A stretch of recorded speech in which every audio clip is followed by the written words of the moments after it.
దేవుడు అన్ని చోట్ల ఉండలేక అమ్మను సృష్టించాడు అన్న మాటని ఎంతమంది అగ్రీ చేస్తారు? పెళ్లి కాకముందైనా పెళ్ళైన తర్వాత అయినా నీకు రెస్ట్ దొరకాలి అంటే అమ్మ ఉండాల్సిందే పక్కన. వచ్చినప్పటి నుంచి వద్దమ్మా అంటున్నా నాకు ఒక్క పని కూడా చెప్పకుండా పనులు చేస్తూనే ఉంది. అది మా ఇంట్లో. అమ్మ వాళ్ళ ఇంటికి వెళ్తే ఇంకా చెప్పాల్సిన అవసరమే లేదు. వచ్చినప్పుడు ఇన్ని స్నాక్స్ తీసుకొస్తుంది. తను రాకపోతే మా నాన్నతో అయినా ఇన్ని స్నాక్స్ పంపిస్తుంది మా అమ్మ. ఎంతమంది వచ్చినా నీ లైఫ్ లో ఎంత మంచి భర్త దొరికినా అమ్మ ప్లేస్ ని మాత్రం ఎవ్వరూ రీప్లేస్ చేయలేరు. పెళ్లి కాక ముందు అంత పట్టించుకునేదాని కాదు, కానీ నాకు పెళ్లి ఈ పిల్లలు పుట్టాక అమ్మ వాల్యూ ఇప్పుడు తెలుస్తుంది. అందరు అమ్మలు అంతే. మా అమ్మ అయితే జాబ్ చేస్తూ ఇంట్లో పనులు చేస్తూ మమ్మల్ని చూసుకునేది. చిన్నప్పటి నుంచి మా అమ్మ రెస్ట్ తీసుకునేది లేదు. ప్రెసెంట్ ఇప్పుడు కూడా జాబ్ చేస్తూ ఇంట్లో పనులు చేస్తూ నా దగ్గరకు వస్తే నాకు రెస్ట్ ఇస్తుంటది, కానీ మా అమ్మ రెస్ట్ తీసుకోదు.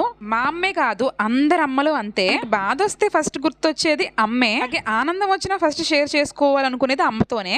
మా ఊరు సైడ్ ఈ కోవా ఫేమస్, మందస కోవా అంటాము. టేస్ట్ అయితే చాలా బాగుంటది. వచ్చేటప్పుడు మా పిల్లలకి మాకు ఇష్టమని ఒక బాటిల్ పంపించింది. తినకూడదు అనుకుంటూనే ఒక 2 స్పూన్లు నేనే తినేసా. మీకు ఎవరికైనా ఈ కోవా తెలుసా?